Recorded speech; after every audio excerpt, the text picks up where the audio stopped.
Then Esther summoned Hathach, one of the king's eunuchs assigned to attend her, and order him to find out what was troubling Mordecai and why. So Hathach went out to Mordecai in the open square of the city in front of the king's gate. Mordecai told him everything that had happened to him, including exact amount of money Haman had promised to pay into the royal treasury for the destruction of the Jews. He also gave him a copy of the text of the edict for their annihilation, thanks Jordan, which had been published in Susa, to show to Esther and explain it to her and him. He told him to instruct her to go into the king's presence to beg for mercy and plead with him for her people. Hathach went back and reported to Esther what Mordecai had said. Then she instructed him to say, Mordecai, all the king's officials and the people of the royal provinces now know that for any man or woman who approaches the king in the inner court without being summoned, the king has but one law, that they be put to death unless the king extends the gold scepter to them and spare their lives. But 30 days have passed since I was called to go to the king. When Esther's words were reported to Mordecai, he sent back this answer. Do not think that because you are the king's house, you alone of all the Jews will escape.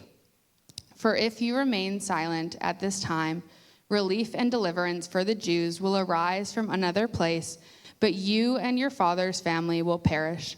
And who knows but that you have come to your royal position for such a time as this? Then Esther sent this reply to Mordecai. Go gather together all the Jews who are in Susa and fast for me. Do not eat or drink for 3 days. Night or day, I and my attendees will fast as you do.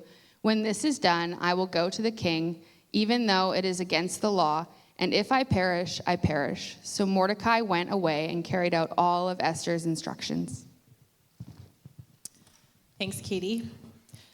I think I can speak for all of our ministry team leaders when they say they're really thankful that production went last, because then they'd all otherwise be panicking. How can I make this an interactive multimedia experience? So way to go, AJ. Way to raise the bar. And I'm saying this to be nice to you, so you just keep my mic on for this whole time. If we have not met, my name is Amy. I'm one of the pastors here, and I want to start with a story, a true story. In September of 1957 in Little Rock, Arkansas, the morning air was thick with tension as 9 teenagers, dressed in their Sunday best, approached Central High School. Following the U.S. Supreme Court's decision in Brown v. Board of Education in 1954, which had declared segregated schools to be unconstitutional, this group of students had been chosen to integrate into an all-white school. And everyone in the crowd knew it. Due to an error in communication, 15-year-old Elizabeth Eckford arrived alone, without her family, while the other 8 students arrived with the support of their own families. Alone, she stepped off the bus carrying her books, wearing a crisp white dress, and walked towards the school gates. Surrounded by a mob that shouted, spat, and hurled insults and threats. Cameras flashed. She didn't cry, she didn't run, she just kept walking. At one point, overcome by a panic attack, she found a bench to sit down on, where a very famous photograph was taken. She is surrounded by a mob of white students staring, yelling, and photographing her, with only one administrator administering any kind of comfort and protection. She was 15 years old. She didn't have the reassurance that it would be okay. She was only armed with a desire to take classes not offered at the Black segregated school, and a conviction that what she was doing was right and worth the risk. We love these kinds of stories, don't we? I don't know about you, whether it's the Underground Railway and Harriet Tubman, or if it's rescuers during the Holocaust hiding Jewish people in their walls, or others, I've always found myself wondering, would I be that brave? Would I talk myself out of doing the brave thing? Justify why I didn't partake on the right side of justice? Maybe I'd ask my friends, like, what's your plan? Are you going to do the thing? Should I do the thing? I'll do the thing if you do the thing. Should I get involved? Would I make my decision with a pros and cons list of whether to do the brave thing or the safe thing? Have you ever been in that space, standing between fear and conviction, when obedience felt costly and God's voice seemed silent? Now, because I believe if we're honest, most of us have probably had this thought in some capacity. We've wondered about this before. A moment where perhaps you could allow it to pass you by with no risk to your own self, but the riskier option felt like the right option. How do you decide? How do you decide in this kind of a moment? As a collective society, we like predictability. We like control. We don't even go to a restaurant anymore without looking it up on Google, reading the menu, and then, most of all, checking the parking situation. Is there parking there? Is it street parking? Am I going to have to parallel park? Is the parking free? How far am I going to have to walk? How much extra time do I have to budget? Some of us have a process for making decisions. Pros and cons. Maybe now you feed it through ChatGPT. Maybe prayer. But what makes the most sense when you crunch the numbers? We want empirically bulletproof answers. A plus B is guaranteed to equal C. We are a culture obsessed with certainty. So whether it is empirically predictable answers, or perhaps we're looking for God to give us a skywriter answer of I just came out and there it was, and it was so obvious, and God was speaking directly to me. It was basically Mufasa. One of these moments, we are looking for some direction to guarantee an outcome. And that's the exact kind of moment we are zooming in on today in our exploration of Esther. A difficult moment, a hard decision, and God is silent. Jordan talked about this last week, but Esther is a unique book because God is never actually mentioned directly. But make no mistake, just because he's not speaking does not mean he is silent. And this presents a very useful opportunity for us, given if you've been following Jesus for at least 5 seconds, for any length of time, or you've considered perhaps following Jesus, you probably would have had a moment at some point where you think, I would just prefer it if God would just speak a little more clearly, a little more obviously. If God was just to actually give me one of those burning bush moments like Moses, I would be set. So why doesn't God show up clearly? I would follow with such confidence. So today, my hope in this conversation and this time together is that as we examine these two very pivotal chapters in the book of Esther, we will discover and learn from two realities. The first one being when faith leads to failure. What are we to do when we do the right thing, but the results feel like failure? And how are we to move forward when God feels silent? Sound good? Yeah, okay. Let's review. Number one, first of all, faithfulness can look like failure. So we talked about this last week, but Esther, the book opens with a royal reality show meltdown. Queen Vashti would not come out and show herself off for the king's rager of a party, and so King Xerxes banishes her.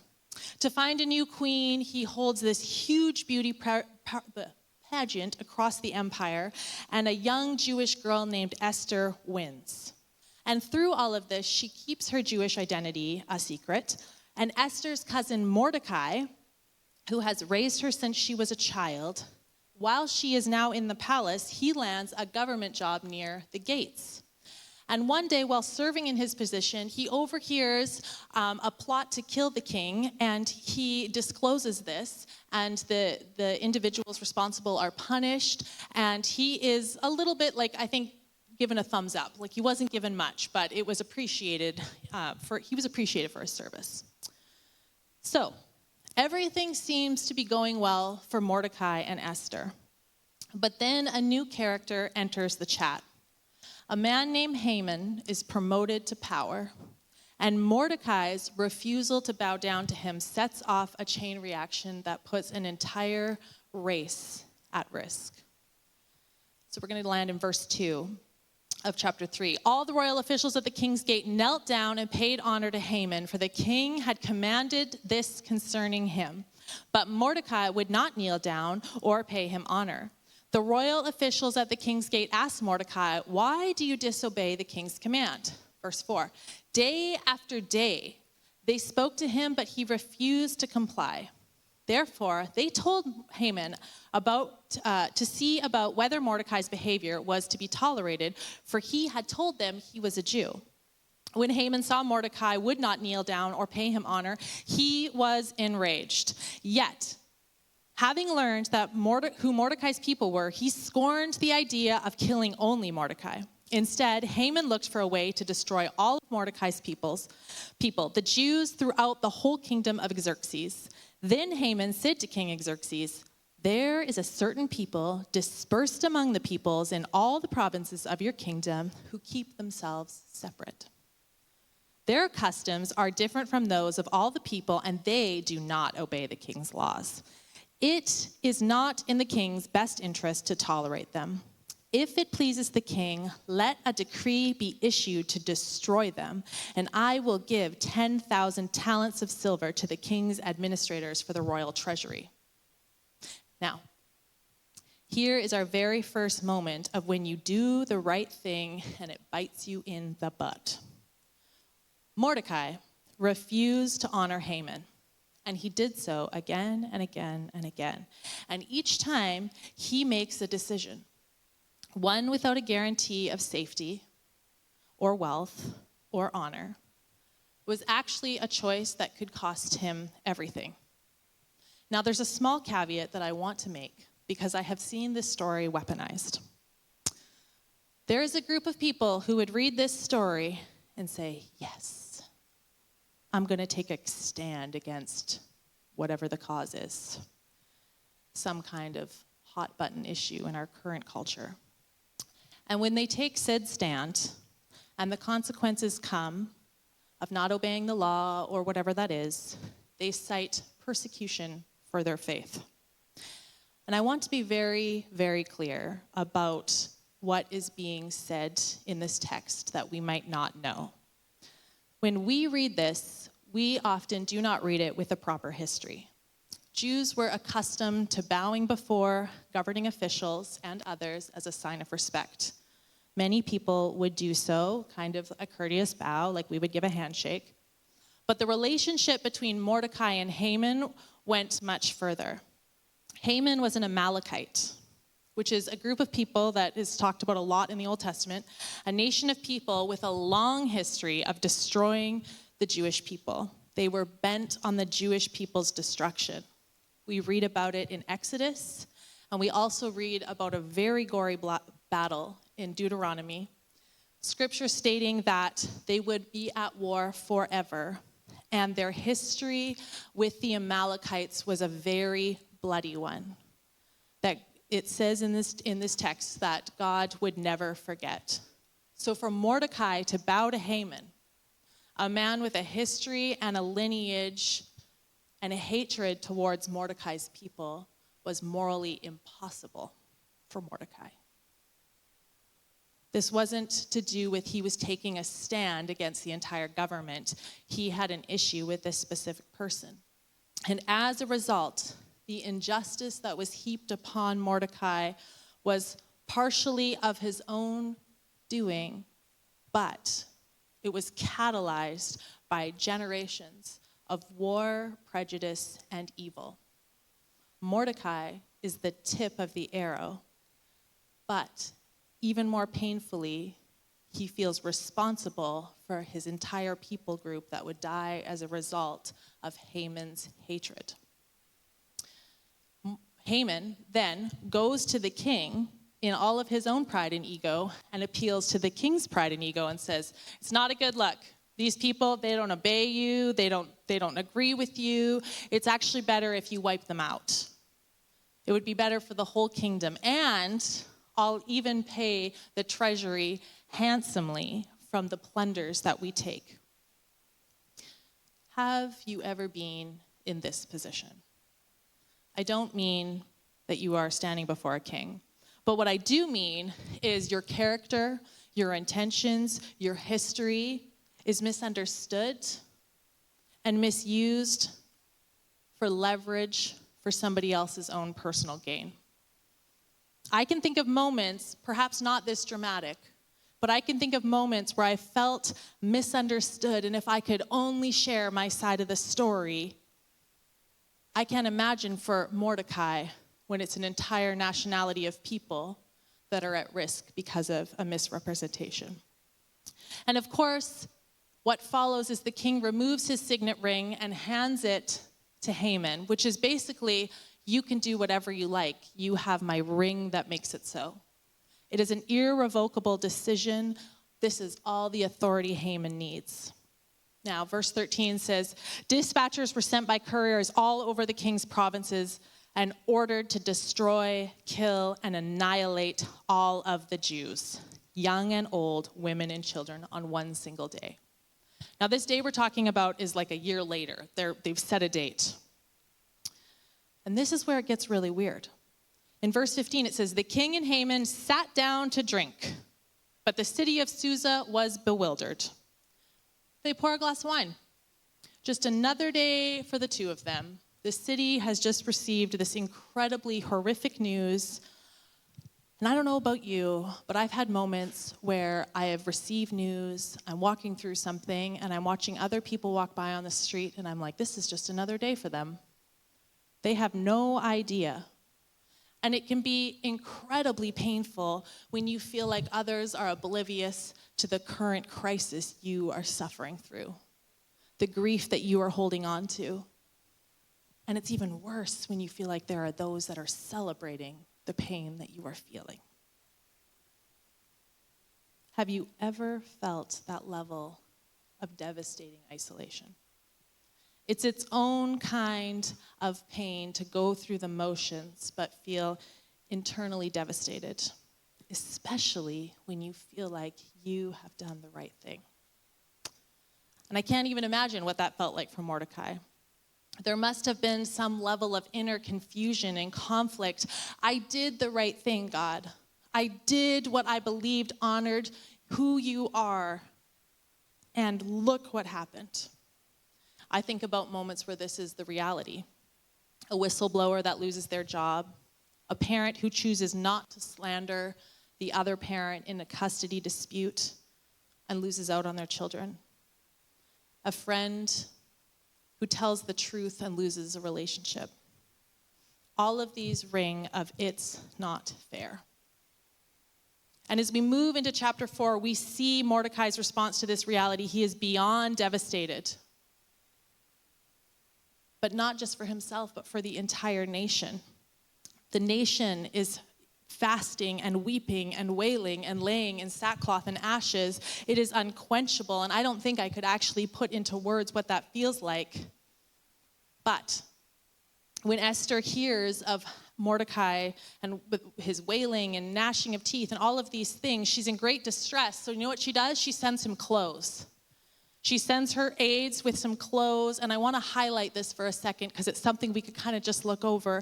But sometimes, with the best intentions in Christian community, we are removed from the situation like Esther. We didn't realize the reality of what's going on. We don't understand, and so we do our best to fix it. She sends him normal clothes. Says, put these on. Like, stop crying. Like, it's okay, I'll send you clothes. Which, bless her, because it's not going to fix the issue. But it's easy in moments of pain for us to try and fix it in our own human capacity. Esther is trying to comfort what she does not yet comprehend. And sometimes as the church, we want to offer comfort where God has called us to compassion, to weep with those that weep and mourn with those who mourn, and not to just allow our discomfort for grief to make it neat and clean and tidy. That's not to say don't extend a hand, send the flowers, make the casserole, but also be there in the moment with listening ears.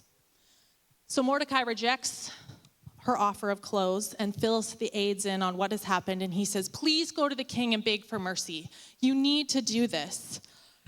And Esther responds in all of her own humanity. And she says, basically, you can't just go to the king. He has to say yes, that I can come and see him, or I could die. Nobody goes and sees the king without being called. You have to understand that I can't do that. It's been 30 days since I last saw the king. Everyone knows what will happen if I act out of the normal circumstances. I think there's two lessons at play here. Circumstances not working out doesn't mean a lack of faith. That's what we've just seen with Mordecai. Why is this happening? I did the right thing. Faithfulness can look like failure when we haven't yet seen what God is weaving. And we are quick to respond to injustice or pain with our own plan. We want to fight fire with fire. Somebody said something about us, we're going to say something back. We want to take it into our own hands. We want to get control. I feel like every TV show and movie has one of those scenes where it's like, don't go to the FBI, don't go to the police. Just figure it out yourself. And they're like, I should do that. It always turns out well when I figure it out myself.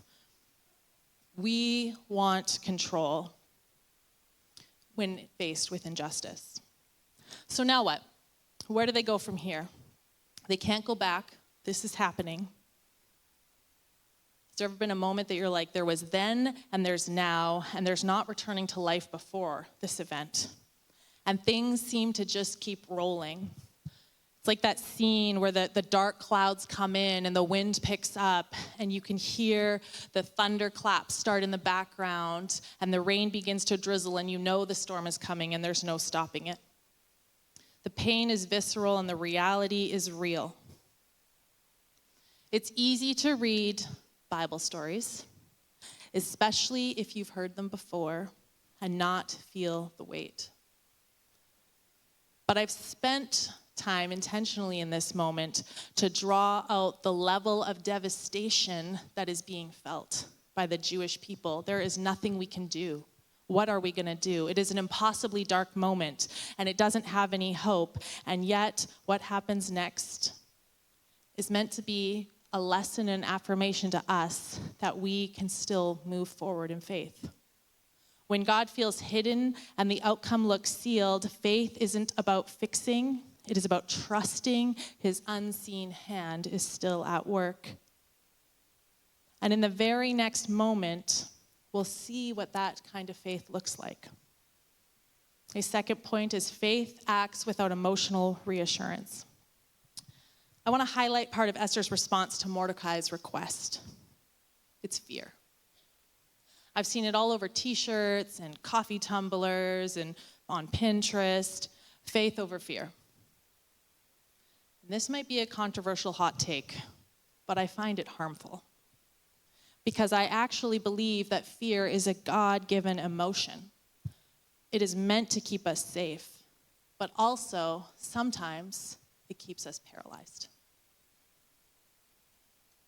It's a very real feeling that we've all experienced. We all have a different response, but nevertheless, we must recognize it before we can move on. And I'm so thankful that Scripture shows us again and again and again real people who experience real fear. We have to recognize it before we address it. And naming the reality of fear, Esther's initial response is, if I go, I'm going to die. It's holy honesty. It is the thing she is the most afraid of. Fear is not failure. It's part of the process of calling. What do I mean by that? I mean, one of my children comes in and has tears in their eyes and they're like, Mommy, I can't do it. I can't get the milk jug from the car to the kitchen. It's so heavy. What if I spill it or I drop it? I don't want to drop it. I'll be in trouble. It'll be a big mess. And I'm like, I'll get that for you with one hand. Check this out. But I don't have any fear because it's not something I can't accomplish. I know I can pick up that milk jug and take it to the kitchen. Fear presents an opening and a gap of where I believe my abilities, strengths, power lies. And then what's next? Fear is our natural response to feeling out of our depth, something you can't tackle on your own. But fear is also the part where we get stuck. There's kind of two perspectives on God's intervention and guidance in our life. One is divine absence. Either we don't believe there's a God, or there's a God who's just kind of wound up the world like a clock and put it there to tick on through. But there's no intervention. And then the other one is the emotional certainty. I am not moving until I have experienced the exact sign I'm looking for. I will not go until I feel God. You can see how both of these things might be dangerous. Often in the Christian experience, it's common for many of us to get stuck waiting for certainty before obedience. And in Esther, courage begins with honesty, not clarity, not being 100% clear on what to do next. Fear presents an opportunity for faith. I can't do this on my own. I need more. She's honest about how she's feeling, and as a result, Mordecai is able to come in with surgical precision and speak to that fear. Because we all know that the efficacy of problem solving isn't super great when you're barking up the wrong tree. What do I mean? Well, once upon a time, one of my kids kept waking me up at night and they kept saying, I'm cold. So I kept going into their room and I'd put on another blanket, do the tuck. And then the next night they'd come in and said they were cold. So I was like, okay, tonight we're putting socks. And then they'd come in and say, I'm cold. So I was like, okay, tomorrow it's footy jammies and socks and another blanket. And I'll turn out, I'm like hot thinking about it. Turns out they were actually scared of the dark, but being cold seemed braver. So here I am trying to solve a problem and speak to something, but it turns out it's actually not the problem at all. I've actually just created a little sweat box. Toddler saunas are all the rage. But when Mordecai responds to Esther, if you remain silent, relief and deliverance for the Jews will arise from another place, but you and your father's family will perish. And who knows that you have come to your royal position for such a time as this? Bam. Arguably the most famous line from this book. The gift that Mordecai has here is the reminder of perspective and providence. He tells her both what is at stake and then gives her a greater imagination to ponder her exact role in history. What if you're here on purpose? What if you're here for a reason? That's all it takes. Fear unstuck. She is reminded of the greater mission. Once upon a time, I was the first friend out of my friend group to have a baby. And I really was woefully unprepared for labor. And there's a point which I might have just gapped out during the pregnancy classes we took or whatever. But they said there's a point that you get to right before you transition where you suddenly feel like there is just no way I can do this. And that's the point that things are about to kick into high gear. And so I remember turning and looking at Jordan and saying, I don't think I can do this anymore. And at that moment, the nurse pulled back this curtain in the other side of the room and pulled out the warming tray when they put the baby in. And Jordan leans down and he looks at me and he goes, do you see what she's doing? And I said, I don't know. And he said, she's pulling out the warming tray. Do you remember what they said? He said, no. He said, they said that when that tray comes out, it means baby's almost here. We're going to find out if we have a little girl or a little boy. I was like, okay, I can do it. I can do it. Perspective can unstick fear when someone shows us what is possible. We can see the next step. Esther must act without any divine guarantee. She steps forward not because she knows the outcome, but because she trusts in the unseen hand and providence of God, and the potential of being able to save her own people was greater than her fear for her own life. When you don't know, trust becomes action. I will trust. Therefore, I can move forward. The American activist Maggie Kuhn said it best. Leave safety behind, put your body on the line, stand before the people you fear and speak your mind, even if your voice shakes. Esther moved from fear to faith through participation, not proof. Faith doesn't wait for fear to disappear or the feelings to line up or you to get that eagle soaring over a rainbow that drops some shamrocks on top of you. Fear does not wait for all the feelings to line up. It moves when the opportunity arises, even in silence. Esther then says, "Go and gather the Jews. Fast for me." She invites the nation into dependence on God, even when she can't see God. And while it doesn't say prayer specifically, prayer and fasting are always tied together. She participates in the disciplines, and she calls on the community of believers in a moment of trouble. This is beautiful for two reasons. Esther's courage was not built on certainty, but preparation. It had been many seasons, in season and out of season, of learning to fast and to pray and a dependence on the Lord and the support of the community. Spiritual disciplines built in ordinary seasons train us to act faithfully in extraordinary moments. The thing you do day in and day out, the things you rely on, the things that you grow in, those are going to be the things that you naturally fall back upon. And suffering well always involves community. No matter if you're suffering through, be it a physical ailment, your mental health, work issues, your resilience is that much stronger in community. Did you know, this isn't even in my notes, did you know that when you face a traumatic event, it's actually less to do with the event itself and how you process it afterwards? The community that walks alongside you, how you're supported, how you're cared for, actually has a lot to do with the impacts of trauma. That is community at work. When we can't see God's hand, we cling to his people and trust his heart. When God seems silent, faith means moving forward in obedience, trusting that his hidden hand is still at work. Trust becomes action. This is faith without emotional reassurance. And Esther says the line, "If I perish, I perish." It's not motivated from a place of pessimism or resentment, like, well, I might die anyways. She's saying it's worth it. This cause is worth it. I can think of 1,000 tiny moments in my faith journey over the years that I am making deposits into my own faith. I am making deposits into the life of others. I am spending time. I am spending resource. I am spending moments. All of these things that it's not necessarily that I am expecting a great reward for this, but I'm like, God, I trust you're using this moment. I trust you're using this finances.